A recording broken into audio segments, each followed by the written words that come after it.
That's an interesting idea, isn't it?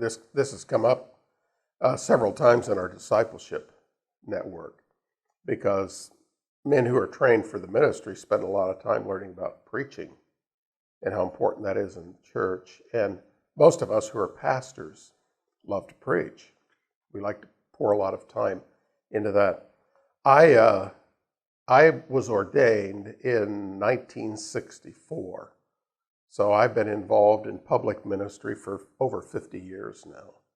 So I've done a lot of preaching, I've prepared a lot of sermons, and I can tell you that sitting in your office and going over a text and praying and asking the Holy Spirit to help you, and then gaining insights and putting a sermon together can be a very exciting thing. And so ministers can become very enamored just with this whole idea of preaching. But the Bible calls us to do more than that. And just as I mentioned earlier, there's this whole issue of mentoring and being involved in small groups of people and things of that nature. I would wish that all pastors would have a small group of men that they worked with as well, mentoring and guiding them along. Because when we do that, we realize how dynamic that can be and how important it can be. And a church that's just built around preaching, I think inadvertently will keep people immature. And my wife and I have noticed this over the years. We've been involved in the ministry for not too long. And kind of by accident, I got involved with a small group.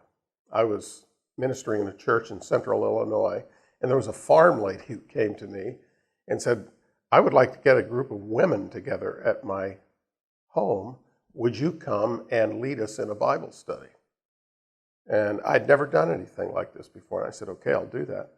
And so I went and for several weeks led this group of women. And the questions and the interaction that we had was just incredible and eye-opening for me because I saw an accelerated growth in their lives that you don't see just when you are week by week preaching and teaching the Bible. Well, out of this grew a couples group, so it was husbands and wives. And the thing that my wife and I observed there and then continued to observe for many years was how the growth of Christians is so much faster when they get involved in small groups and there are relationships that are developed and believers are learning from one another. And it's not just this one-way communication that is taking place.